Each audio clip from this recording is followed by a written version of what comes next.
Before I do an annual on the airplanes that come here, I always test fly the airplanes to check engine parameters. It's something that your mechanic may not do, but as an owner you can do and relay this information to him because it's important to have the proper setup on your engine.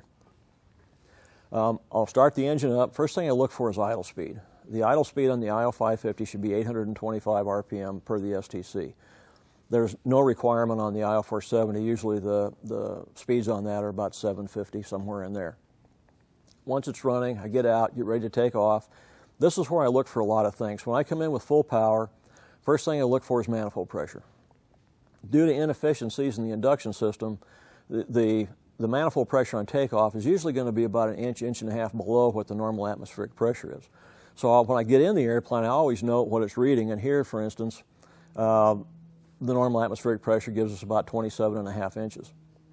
On takeoff, knowing I'm losing about an inch and a half, I'm expecting to see somewhere up around 26 inches of manifold pressure on takeoff. If I'm seeing 23 or 4 inches, then I know there's an issue with the induction system somewhere. Next thing I look at is the tachometer. We want 2600 minimum, and the engine prop combination on the IO550 and the 260, take that back, on the IO550 is 2700 RPM, the 260 is 2600 RPM, but on the 550s, I want a minimum of 2600 RPM. It can be a little higher, but I definitely don't want it any lower. Now the RPM range on the IO470 on the TAC shows a yellow arc from 2400 up to red line. A lot of people don't want to work in that 2400 RPM and up range for any length of time because they think there's an issue with vibration. There isn't. The 2400 RPM yellow arc and up has nothing to do with the engine. It was kind of an acoustical thing the FAA wanted, so normally I cruise these at 2450, so don't worry about the yellow arc on the IO470. There's also a yellow arc on the manifold pressure gauge for the IO550. Likewise, don't worry about it. It's a non-turboed engine. You can't overboost it. It's good at max power for an unlimited period of time. Just ignore both yellow arcs as far as the operation goes. So I've looked at manifold pressure, I've looked at the TAC. Next thing I look at is fuel flow. The fuel flow in the IO550 really needs to be up around 28 or 29 gallons per hour. IO470, 25 or 6 gallons an hour. The factory settings are just too low, causes the engine to heat up on a hot day. So when I'm seeing 28 to 29 gallons an hour with the 550, I'm also looking to see on the EGT, on the engine analyzer, EGTs from about 1250 to about 1300.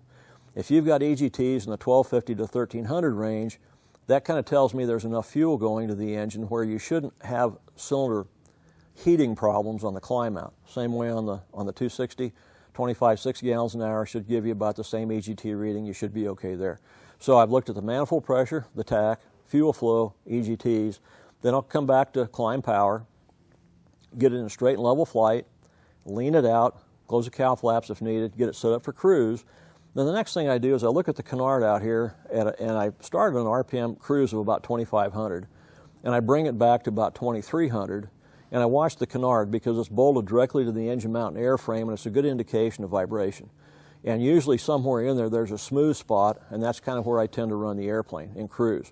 Now I also look at the canard in terms of just general vibration, because that tells me if I've got to look at bearings and hinge points and things like that in the future. So I check that out, then I come back, land, taxi in, and on shutdown, like every engine, at about 900 RPM, I look for about a 25 to 50 RPM rise in the RPM during shutdown. That does it for me. And that gives me the information I need for the annual.